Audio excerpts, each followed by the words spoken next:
Hey, what is up, everybody? Welcome to the Guilty as Charged podcast. My name is Steven, and I am the host, as always. Apologies for the late start this evening. The weather causing some unforeseen circumstances. Of course, I shouldn't complain, given I'm not in the eye of the hurricane or anything like that. So, just made me a little bit late tonight, but it's all good. Happy to be here with my guy Tyler. Tyler, what's up, man? How you doing tonight? That was a game, and we'll talk about it. I think the hurricane was more interesting. But like the game, it was all a bit of a letdown and maybe a bit overhyped in the end. Wow. We got analogies on point to start the stream tonight. Thankfully, the hurricane is kind of downgraded a little bit to a nice rainstorm, I guess. I don't know. Yeah, a good day in December or something. Now, I can't say the same for any other parts of the world. I'm not speaking to that.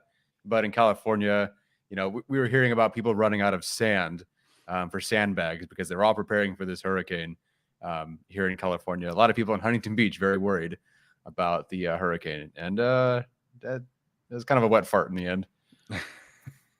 Well, that's a good thing. But I think shows how unprepared Californians are for a real hurricane. So hopefully that day never comes. But all right. So this is going to be kind of a quicker instant recap tonight. Not a ton of things to really dive into, but we'll take some questions and stuff like that. As always, if you are feeling so kind, you want to ask us a question via Super Chat, we'll make sure and answer that tonight. But Chargers ultimately falling short 22-17 to the Saints. Obviously a lot that we could potentially dive in here, but I think we probably should start with the Easton Stick conversation. First and foremost, Tyler, what did you make of him playing the whole game, and what did you make of him the way that he did ultimately play tonight? I was surprised that he played the whole game, but I do like the approach there because I think if you ever approach Max Duggan as your next guy up territory, you're probably just getting a veteran backup quarterback. I think they're going to treat Duggan kind of like they have Easton Stick for the last few years, which is we're going to develop him, see what we got, but there's always maybe another guy ahead of him. I mean, right now that's Stick, but if Stick were to get hurt, they'd probably bring in some sort of other veteran. So I get it. You give him game experience that he does not have. There are just different moments, throughout the entirety of a game that he has not experienced yet. I think they said he had, 2 plays in the NFL or whatever it was in the regular season. And so just, what does the end of the half look like? What does the start of the second half look like?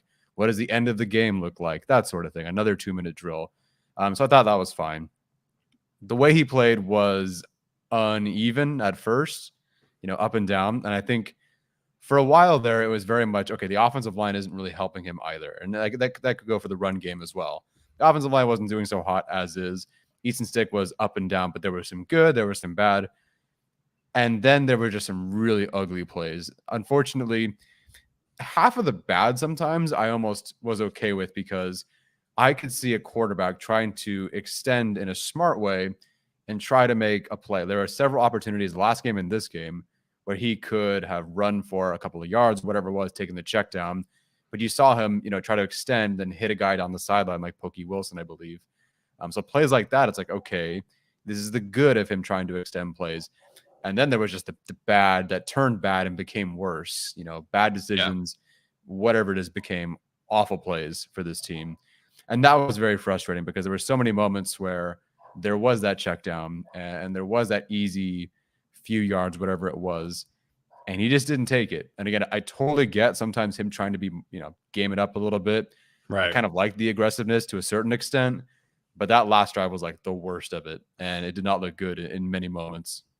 Yeah, up and down is definitely how I would describe it. There's a lot of dunking on Easton Stick happening on social media right now, and I think we need to really kind of evaluate what he's done this summer as a whole and not just like pinpoint the negative plays from this specific game.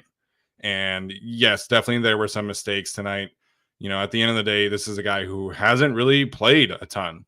This is really his first preseason where he's been handed this kind of volume of reps because, he's been behind Chase Daniel or because of COVID or because of Tyrod Taylor, because of, whatever the case may be. So this is all a part of his learning experience, and him being up and down in this game, I think is in part due to his own growing pains, right, as well as part of the offensive line. I thought the offensive tackle situation tonight was horrendous. I thought that Peyton Turner was, in particular, really had himself a good day. The interior offensive line wasn't nearly as good. I thought there were some good moments for sure, but even when Zion and Jamari was in there, it was kind of a mixed bag. We had instances of receivers running the wrong routes. We had instances of, some drops and things like that. So it was a mixed bag from the offense as a whole. But with Easton Stick, I think this is just kind of where he's at in his development. There were some really great moments, I thought. There were also some really bad moments, like you highlighted. Some of the plays, some of the decisions where he held onto the ball too long, whereas last week he was able to kind of get the ball out quick. That's partially due to receivers not getting open. So, I think Easton Stick had a tougher game than last week for sure, but this is a guy who's had a lot of positive growth this summer.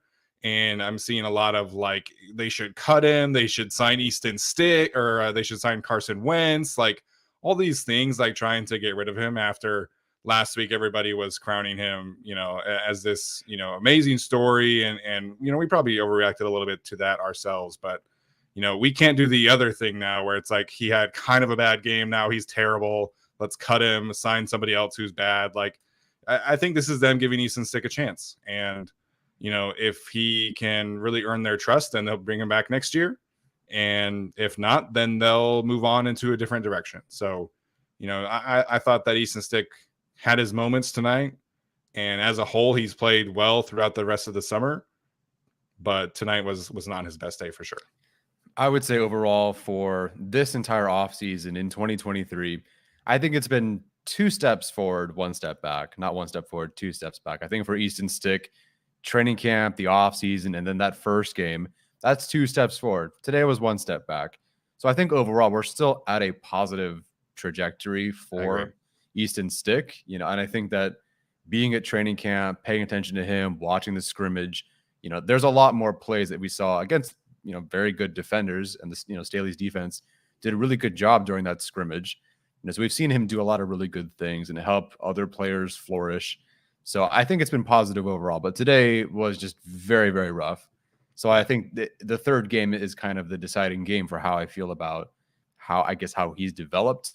I hope we never see him. The odds are that maybe we'll see him a couple of times, but yeah, up and down. And I think we're still positive. I think we were so positive on him last week because we'd seen so many plays of him throughout the training camp. So it's like, okay, cool. He takes another huge step forward and everyone's happy.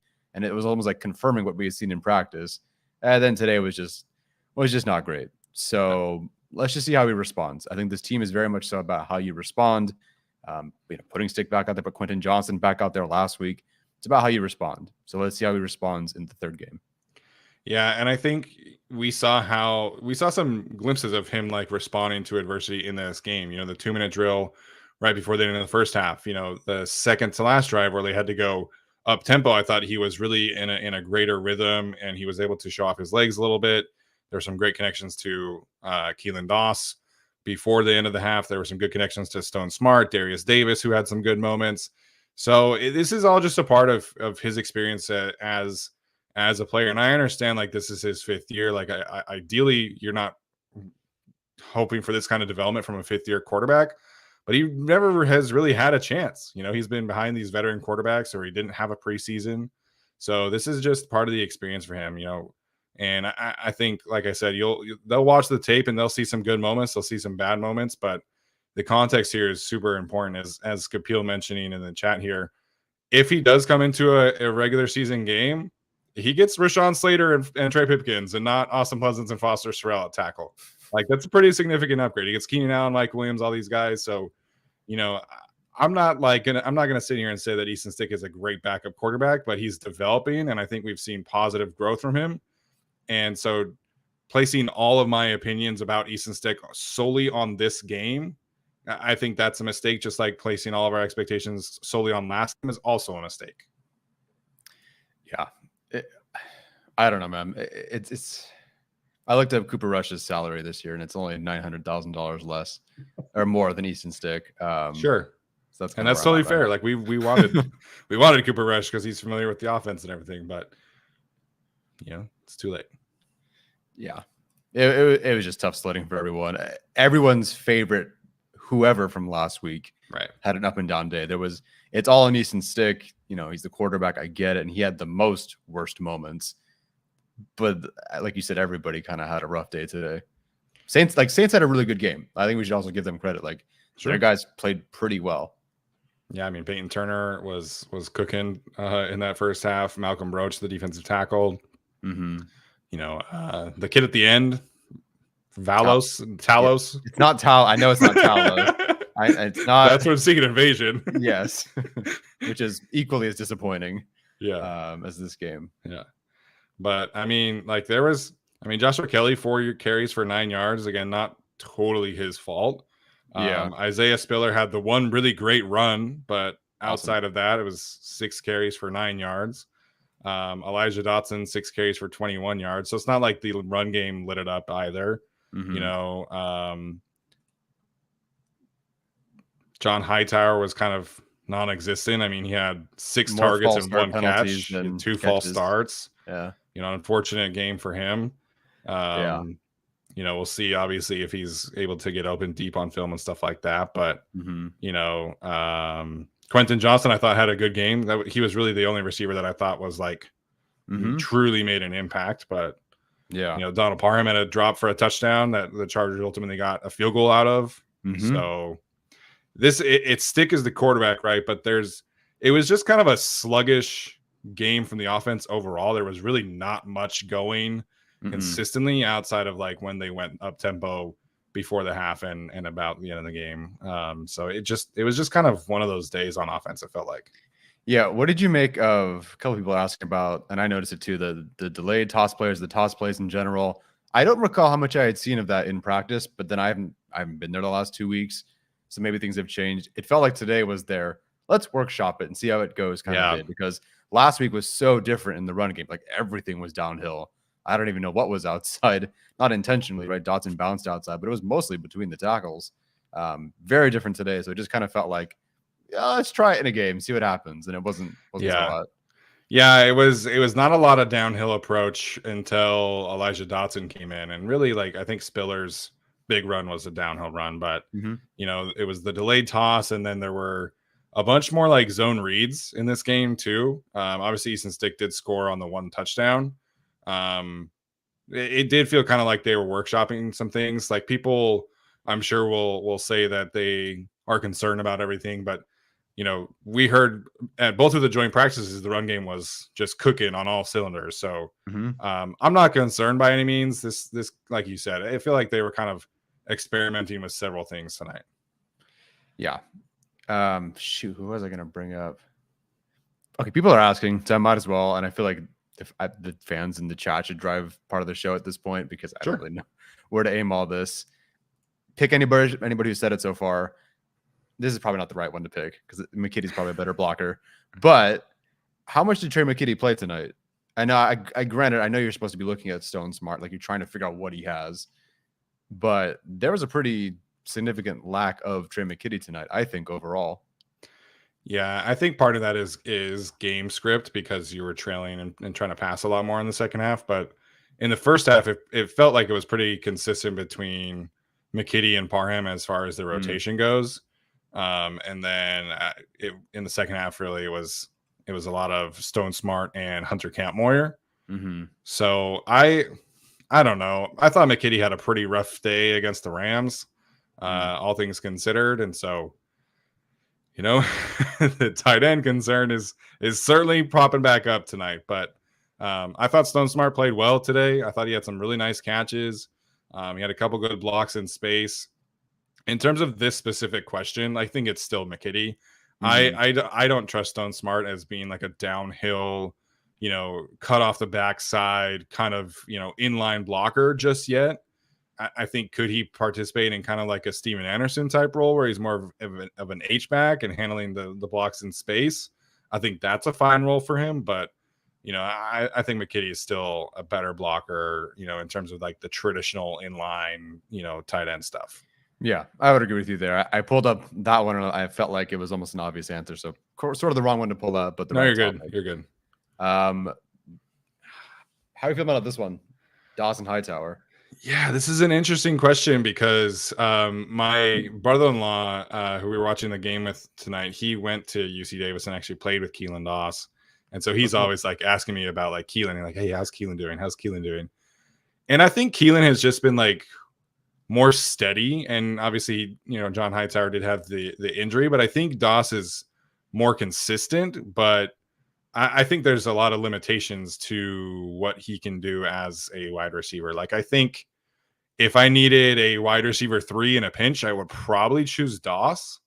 But like overall, like of somebody to develop and somebody to be that 6 receiver, like I think I would rather have Hightower because he's just more of an explosive playmaker. Like he's had some great moments in camp. Like we were there both of the Saturdays we were there at practice. I thought he was one of the best receivers, on the team.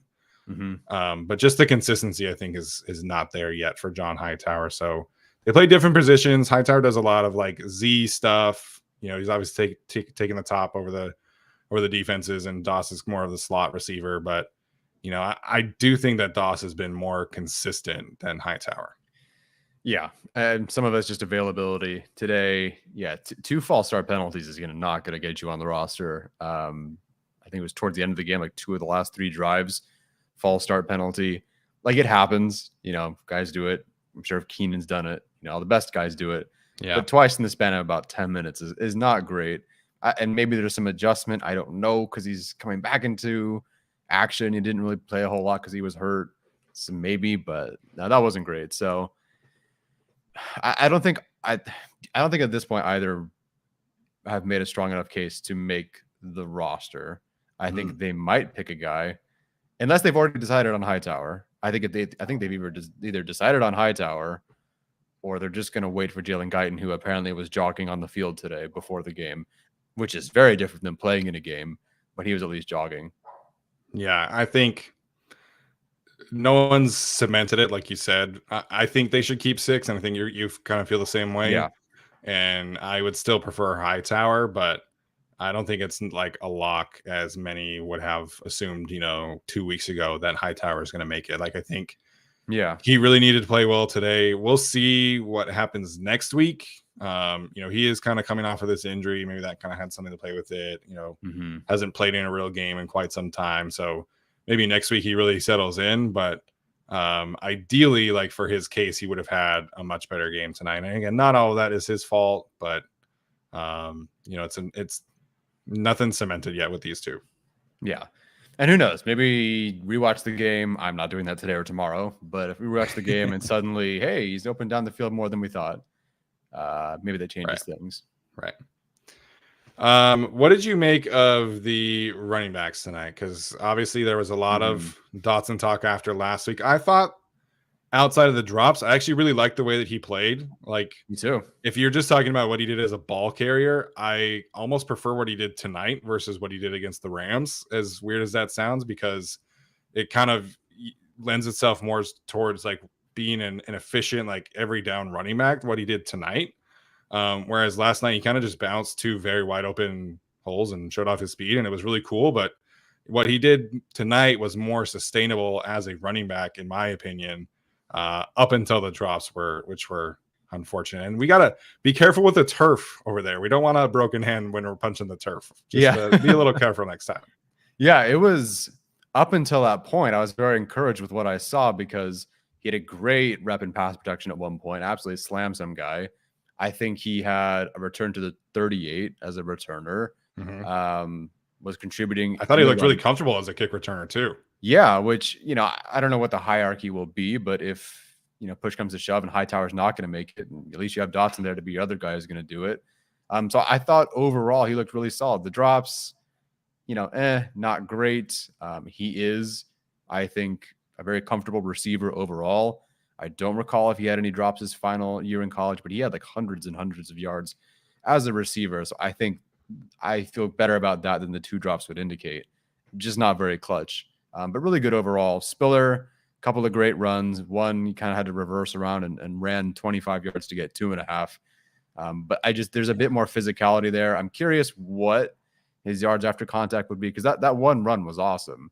And I don't, well, he had a run against the Chiefs last year on I think first down that went for 10 or 11, which required some physicality.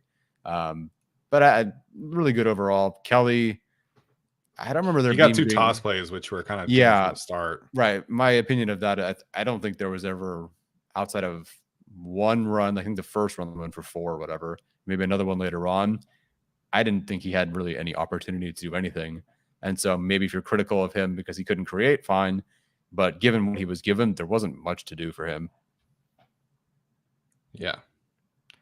Just making sure I'm not missing any quotes or anything like that from Staley after the game right now, because there's something in the comments I want to make sure we're not missing or anything. Who in the comments? Okay. Never mind. It might have just been like their opinion or something. Gotcha. Yeah, I think Joshua Kelley, like, he didn't really have many opportunities, but I thought Spiller ran hard. I really liked the way that he ran tonight. His big run, I thought, was really nice vision, patience, physicality. I think the physicality's always been there, right? But I think it's just the intentionality in which that he's running right now, and just like being more confident, being more comfortable, which we're really kind of seeing that come to fruition. So I think that I'm really comfortable with Kelley and Spiller, honestly. I think it's a solid room. I think they complement each other well. The question obviously is going to be, can Dotson do enough next week to cement a roster spot? Because, if we're talking about Dawson Hightower not, cementing any kind of status, has Dotson done enough to do that? I don't think we're there yet with Dotson, but I think at minimum you are definitely keeping him on the practice squad. Yeah, no, we can talk about guys that have the practice squad all but locked up. Someone like Mullen, I think they're going to be right on the practice squad, no problem. And yeah, Dotson, he's clearly, if they don't have him make the roster, he's clearly a priority for them. He should be, and they've made it a priority because Browntrie's gone. Yeah, 100%. All right, Tyler, any other offensive things you want to talk about? No, unless you want to talk about the tackles, but I don't really want to. So my thing on the tackles is that I'm ready for 39-year-old Jason Peters to be signed. Like that's where I'm at right now. Actually, I think he's 40. I think I lowballed that. 39, 40 at that point. Yeah, it's just it's ugly. It's what it's been.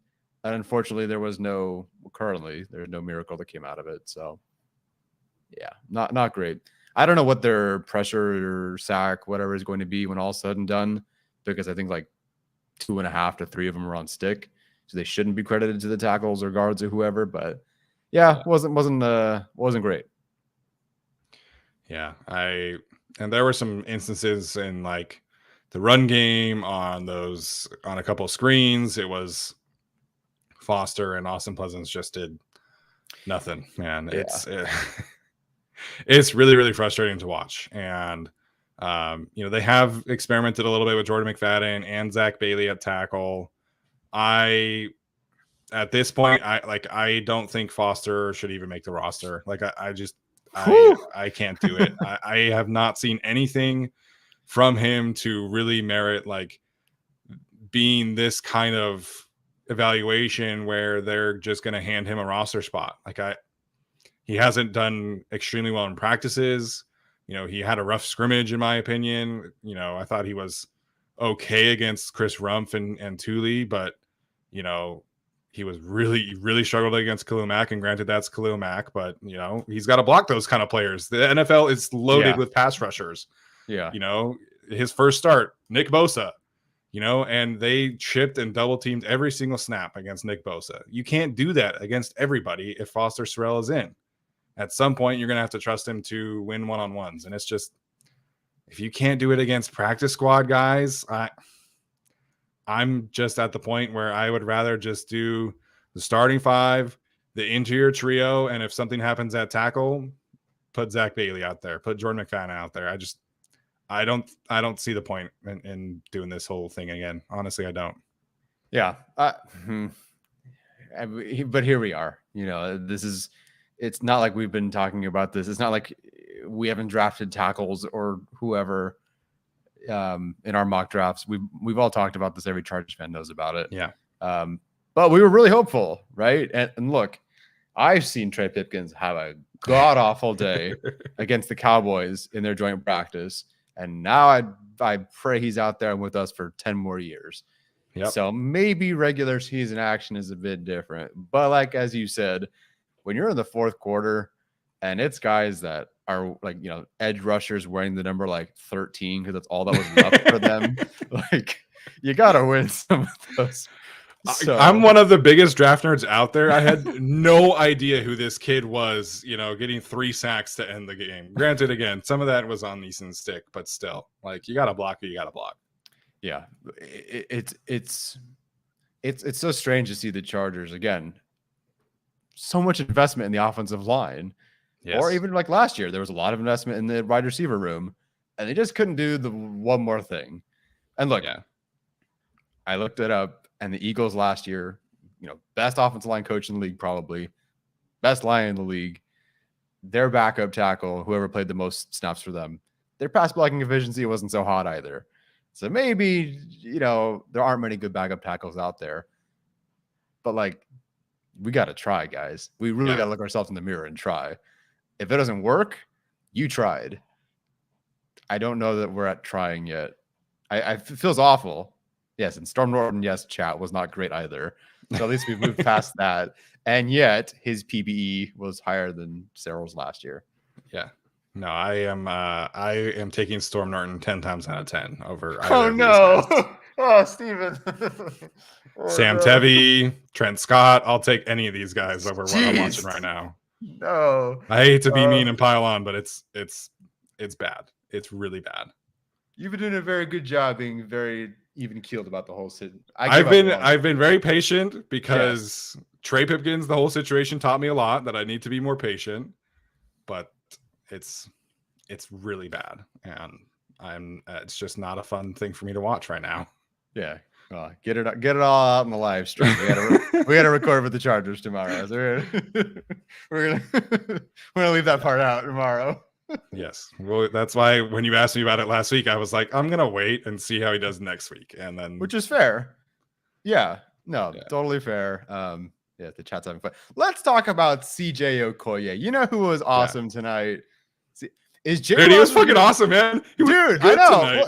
Well, like last week was like, okay, cool. He got a sack at the end of the game that he didn't cause, that the guy just ran really far and Stetson Bennett scrambled or whatever. He had like 3-4 pressures, couple of run stops. Like, what the heck was that? He's good. The Saints converted the 4th down, but this guy just like bulldozed through the tackle on a backside seal. It was incredible to watch, like the replay back, and he like didn't even have like great pad level. Like his technique wasn't like amazing, right? He was just like, I'm an athlete. Like, let's go make some plays. I thought he was really, really good tonight. And, it's such a cool story. This is his second real organized, football game, and he's getting run stops, getting tackles for loss. I think it's the coolest thing. I thought he was really good tonight. And I thought that, they can keep him on the practice squad. I don't know if he has to go through waivers or anything like that, but he's definitely becoming somebody that I want on the practice squad. Did you hear the story that Sebastian Joseph Day was talking about on Chargers Weekly? No, I think I missed that one. So Sebastian Joseph Day was saying that like before and after every practice, the players have to weigh themselves to see like how they're doing. And one day, like a couple weeks ago, Sebastian Joseph Day is like walking over there with CJ Okoye, and he's like, okay, CJ, like you go first. I gotta take my shoes off and stuff like that. And CJ weighs himself, and he's like, and he goes, oh man, I'm too heavy. And Sebastian's like, dude, how much are you weighing? He weighed 350 pounds that day at practice after 2 hours of practice. And that guy looks cut up. He looks lean. Yeah. Like, it's crazy how big and athletic he is, man. It blew my mind to hear that. 350, he does not look like that at all. No, he does not. I'm not saying this person looks bigger, but like Gerard Clark looks maybe about the same, and he's 20 pounds lighter, I think. Yeah. Shorter too, I think. But Gerard Clark's a huge dude. So yeah, CJ Okoye just looks. I can't believe how quick he is. And they were saying on the broadcast before camp, he had no idea what a pocket was. He didn't even know what a sack was, man. Yeah, that's like at least if I tried out for the NBA, I'd know what like dribbling is, what a 3-pointer is. Like if you're just like, I don't know what I'm doing, but I'm gonna rack up. He probably is gonna lead D tackles this game in pressures. Like I'm pretty sure, or at least in terms of like positive plays, if I had to count them, I think he leads the team, the D tackles in plays tonight. And he got some run early in the game. It was in the first quarter. Yeah. And it was like, it's no matter what, it's a really cool story. And it is. It'll always be a really cool story. But, everyone's like, oh, yeah, the sack. Wow. And all these interviews. That's great.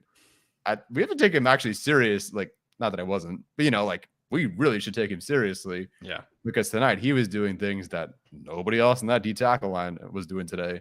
It was impressive. Yeah. He was on the Rich Eisen show. And they were like asking him, like, what was your first experience like? And he said that after the first quarter against the Rams, when they switched sides, he was super confused what was happening because he had never at practice. You don't switch sides; you just keep going the one way. So he had no idea why they were switching sides. It's incredible what he's doing, and in terms of his impact from today and against this offensive line, like I thought that he was better than what we've seen from Gerard Clark. I thought he was better than what we've seen from David Moa. Chris Hinton's had some really, really good moments in practice as well. So I wouldn't go that far. I wouldn't go as far to say he's like a roster lock.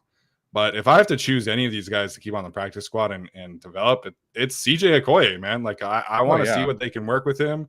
The Chargers have one of the best defensive tackle coaches in the league. And we've seen some of these other guys really come in and develop. If he can take a 6'7", 350-pound guy and turn him into doesn't know what a sack is to having 3 tackles for loss in the span of 2 weeks, I'm excited, man. I'm really excited to see what Jay Rodgers can do here. Yeah, it's I don't know what the contract situation would even be like with this. I guess I should have looked this up, but keep him around. Like, is this a rookie deal eventually? Is it a 1-year thing? Do you get him for 3 more years after this? Because if you're talking about like you can actually have this guy around for, this guy just figured out what football is. Like he just figured it out. He has no idea what's happening. Like he knows less about football than I do, and I know anything about football. And yet he's killing it out there. Yeah. I don't know if he'll be scheme sound. Like if you do this and that and whatever, all these situations. I don't know if he'll do that. But shoot, man, like there are a lot of D tackles in college last year who they just kind of just shot the gap, and that's kind of all they did. And they were just very athletic, and a lot of edge rushers are just very athletic. And this guy has no idea what he's doing, and he's awesome, and he's looking great out there. So great story, seriously, great story, and now a great prospect. Like this is a legitimate thing. Yeah, I'm excited to see what happens there. And we can I'm excited to watch the film and see really like what he's doing and like diagnose things, and that might be an early lead for our game ball segment tomorrow. Spoilers, but if you weren't, I would. So yeah. The other thing I definitely want to talk about is these young defensive backs. I thought had a really good day for the most part. Jaw had the one kind of mental lapse, and I don't know really like what to say there, but I thought Dean Leonard and JT Woods in particular were really, really solid today. Both of them had some really great run stops. JT Woods had a really nice chase down tackle. He had a pass breakup. Dean Leonard had a pass breakup. So those two in particular, I thought deserved to be highlighted tonight because I thought that, we've seen some really consistent growth from both of them. And like you mentioned on Twitter, they're both kind of turning what they're doing in practice into these games. And I really like the way that those two played tonight. Yeah. Dean Leonard, look, I at least had a first-round grade on Justin Herbert. I thought he was good. I just had no idea. I didn't really watch a whole lot, and we didn't even have film at the time. So I look, we were all wrong about him. A lot of people were wrong about him. Fine. I think Dean Leonard is the person I've been the most wrong about ever. in terms of draft picks for the Chargers, because I didn't know why they drafted him outside of skill set, not skill set, but RAS, his speed. Yeah. And some otherwise, you watch him, he was just getting roasted his first year in the SEC. And that's kind of all you got. The numbers weren't good. He was 600th on the consensus board, had barely played any football in the States. So it's what were you doing here? And I was so wrong. The development of what they've been able to do with him in such a short amount of time is incredible. And yeah, there's a lot of backups in the preseason. It's mostly backups in the preseason, but at the scrimmage, 2 deep targets to Mike Williams or whatever it was, he was on there and he wasn't giving up anything. Yeah. Outstanding. And then there's JT Woods, who I'm so happy that there was more. There was the one play where just missed on the screen or dump off or whatever it was. John Taylor gets double blocked and JT Woods just does not get there. Big play. That was the bad play of the day. But otherwise, I don't know what the box score stats say. He was really good. And it was nice to see him continue from what he did last week, outside of the boneheaded play that got him fined $6,000 for unsports, which is whatever. It was great to see from him, honestly. I think that he was very much so the laughingstock of last year for many fans. We couldn't help but laugh because the dude couldn't play on the field. They weren't allowing him to do anything. They weren't going to keep him active. It was anybody was going to play over JT Woods. And now, especially with Alohi Gilman out, you're seeing a guy string together tons of really good plays, good performances, good practices. And my dog is just climbing all over me at this point. There's nothing I can do. She's got that dog in her, I guess. Here I am. But yeah, no, JT Woods, Dean Leonard, these young DBs. Mullen, I don't recall how he was in coverage today, but he's earning himself that future. I'm going to maybe be on special teams. You can call me up from the practice squad because I can tackle really well sort of role. And that's awesome. The corner room is pretty much set. There was really no spot for him maybe, but you can at least count on him in the future. If somebody goes down or I don't know, Raheem Land has to play a ton more safety snaps and you need somebody else out there, at least you have Mullen who you can call up in the practice squad. And I think feel good about him on special teams. My goodness, come on, She just wants to lay around your neck, I guess. I don't know. Never seen that happen before on the show, but it's all good. I really like Tyler Mullen, how he played tonight. Some really good special teams tackles. As I think it was Todd Davis pointed out earlier, John Taylor did bounce back from the rough moment and had a nice pass breakup. So I like the way that these young defensive backs are playing right now. I wish that, we could see some more of Raheem Lane, more opportunities for him. He did have the tight end kind of plucked it over the top of him a little bit, but he was in a great position to make that play. Mark Webb was injured, so he did not play tonight.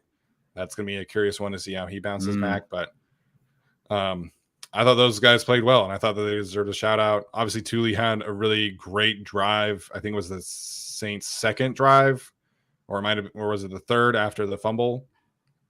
Pretty early, whatever it was. Because it was 3 and out, 3 and out, 3 and out, 3 and out. But I thought Thule had a really, really nice couple drives. Daiyan Henley looked much more comfortable in this one. That was something I was curious about. Oh, yeah. Daiyan obviously had the sack or half sack, whatever you want to call it. He had the 9 tackles. To me, just looked more comfortable and more just kind of in tune with what was really happening.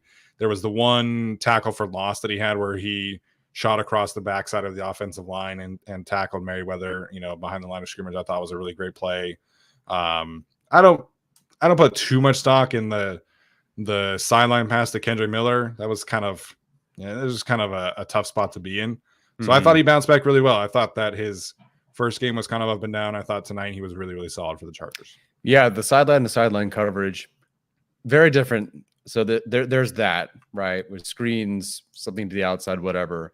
Very, very good in that regard. I do want to now see what he does next week, especially if Nick Niemann and Amen aren't suiting up next week, which it seems like surprised by that one. Yeah, I was definitely surprised by that one. I thought Niemann at that point maybe could have seen himself on the bubble, but it seems like they feel pretty good about him and secure. And I understand why. So I'd love to see what Henley can do now with things that come at him downhill, rushes up the middle, that sort of thing. People were like, oh, he gave up the touchdown at the goal line. And yes, sure, he did. But the whole defensive line was moved off the spot. the line was like, there wasn't really much he could have done at that point. So, yeah, good, solid, promising performance from him. Certainly racked up tackles. Good to see him do a lot of the things that he did in college and a lot of like kind of the DB stuff that he was used to as well. Yeah. Yeah. The touchdown I thought was more on the other linebacker, Lynch, I think his name is, the one who got injured. I thought the touchdown was more on him than it was about Daiyan personally, but we'll have to see what the film says there. All right, Tyler, any other standouts you want to mention before we take a couple questions here? Not off the top of my head. I think we've covered everybody. We talked about Dotson, and Chargers Twitter or social media let us hear about that last time. So we did that. So yeah, that's all I can think of. Unfortunately, a great day for J.K. Scott, but you know, yeah, J.K. Scott was great. All the kicks were made. Dustin Hopkins exists still. Yep. All right, so we'll take a couple questions here. So if you guys have anything that you want to fire away, go for it. Like I said, any super chats would be greatly appreciated. We sort of discussed this, but thoughts on Quinton Johnson. I think for me, and you said as much, was just confidence. Yeah. It seemed like last week it's like, oh, hello, I get to get hit in the NFL now. And he cut things off with it. Like, I'm so glad they finished with a touchdown, because who knows if that was just kind of the end of his game. They didn't allow him to do that. He has 3 drops or, 1 drop, 2 contested catch fails or whatever. And that's kind of it. So how does he approach this game if that's the ending? Well, it wasn't. They let him go back out there and get a touchdown. And today he just seemed a lot more confident. Dan Fouts was gassing him up a little bit too much, I think. I was like, oh my God, look at this great route. And it was like a curl into like no one around him for a first down. But there was that really good like post or skinny post or whatever it was on the outside. That was great. Somebody somehow had the end zone angle of that already. And that was fantastic. So really confident, looked really solid, took some hits, didn't drop a ball. Things were great. Yeah, he was definitely much more comfortable. You could really tell that he's getting more acclimated with the offense and getting more acclimated with Stick in particular. The one route that you talked about that Fouts was like, this was amazing. That wasn't that, but the one that was kind of like a deep in route, I thought that was a fantastic route. Mm-hmm. He's really good at the top of routes, which is something I've really come to appreciate after watching him in person. He's able to really create some separation that way.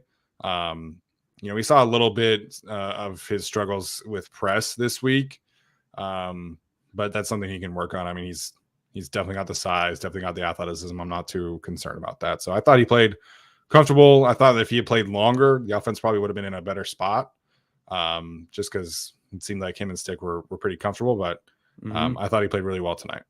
Yeah. One from Derek White. Who's someone you considered a roster lock before the preseason that now you feel may be on the bubble? I mean, Hightower, I guess. Depends how you felt about him. After like that, if you're asking me like after that first weekend when Hightower was just kind of lighting it up, like, yeah, that's probably the choice. I don't really know of anybody I think that what I considered a lock. Raheem Lane is going to make it, but I think his role is different than I would have expected.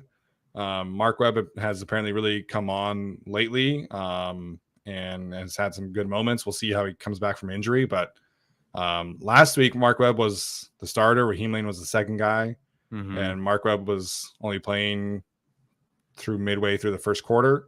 So it seems like the team would prefer Webb, play role wise, which I thought would have been Raheem Lane. Heading into the season.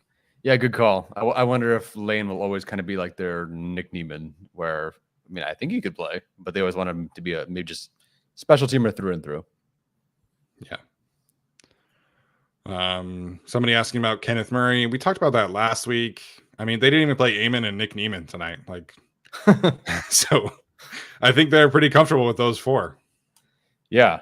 So I don't think they're keeping past 5 linebackers. Like, Henley's obviously making the team. Yeah. You now have 4 that they've just told us that they're locks.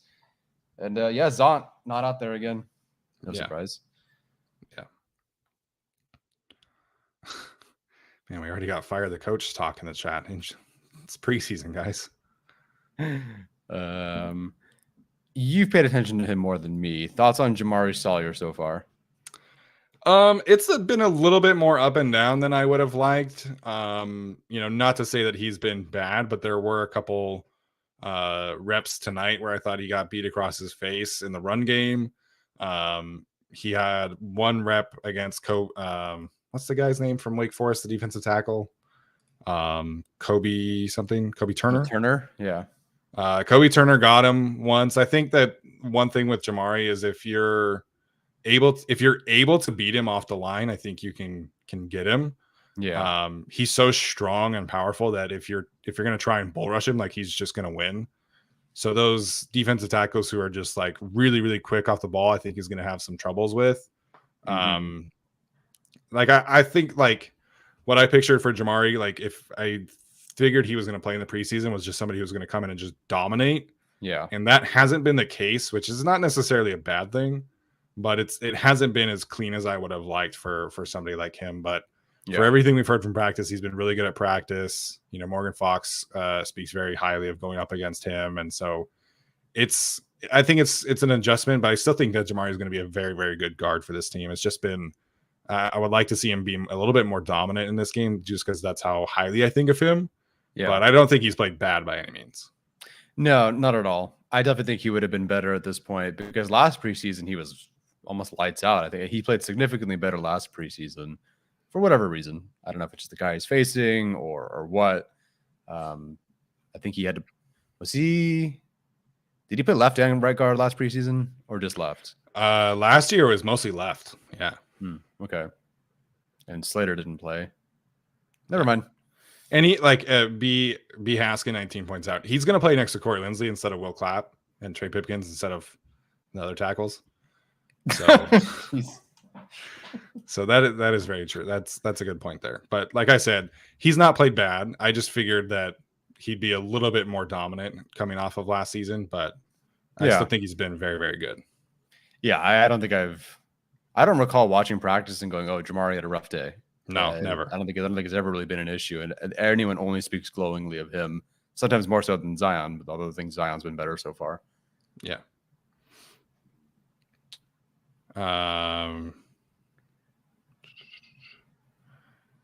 Sir Caddy talking about ASJ, is he CB3 with no preseason?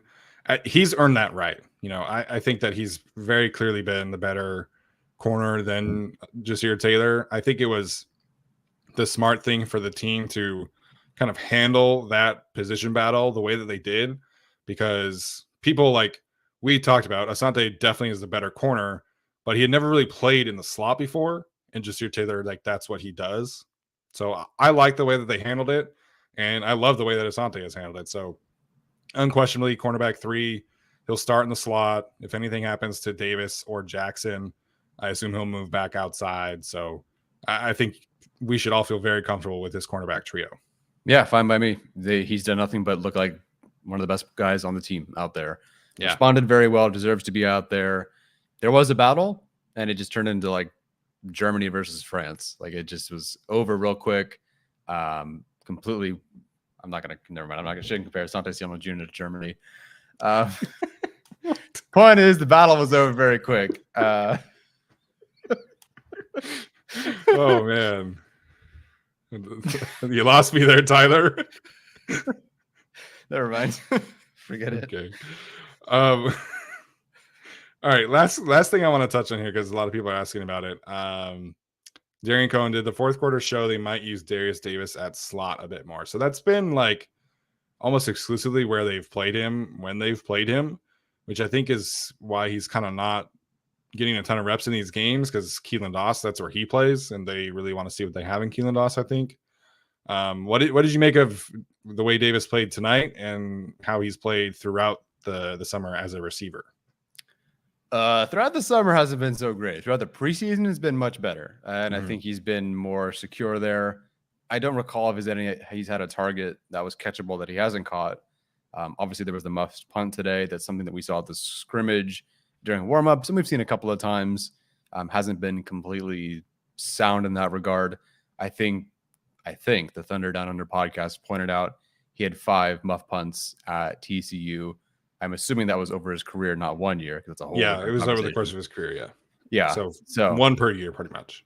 Yeah. But him in the slot, great. Find ways to get him separated in space, open, wide open down the field. And you're not playing him outside. This isn't like, it's not like Calvin Austin, who just all he did was play on the outside at Memphis. Like, you should probably play Darius Davis, a bit in the slot, or find some way to move him and then get him to the outside. Yeah. I think he's been improving as a receiver, which has been really good to see. He had a couple of really good routes in the 7-on-7 period that I saw on the Chargers YouTube channel against the Saints this week in practice. So, they're going to string him along as a receiver. Like, he's definitely going to have a role as their main returner. But as a receiver, I think that's going to be a bit of a process. And, like he's like, technically speaking, like the 5th receiver that'll make it. But if they keep 6, like, he's wide receiver 6. Like, I think you play Doss or Hightower over him if you need to. So I think that he's showing some really, really good signs. But it's been a bit more of a work in progress than I think people probably would have assumed with him being a 4th-round pick. Yeah, and it doesn't really fit the style of the receiver that either Kellen Moore or Tom Telesco have really worked with. So I think he's just going to be that the guy who's always going to be active as the 5th guy that's active, but never more than the 6th receiver on the team. Yeah, that's fair. But I thought he looked really good tonight. And I thought he had some good moments. All right. That's going to do it for us tonight. So, Tyler, any final thoughts before we head out? Nope. Cool. Sounds good. All right. Appreciate everybody for tuning in tonight. Like Tyler mentioned, we're going to record for the Chargers tomorrow, which will be an episode that will be dropping on Wednesday. And then this is going to be a really interesting week. This is the final week of the preseason. So lots to get sorted out as the team starts to prepare for the actual regular season next week after the roster cuts. So lots to dive into over the next 7 days. And I'm excited to do it with Tyler. Excited to have you guys in the chat as always. So that's going to do it for tonight. As always, bolt up.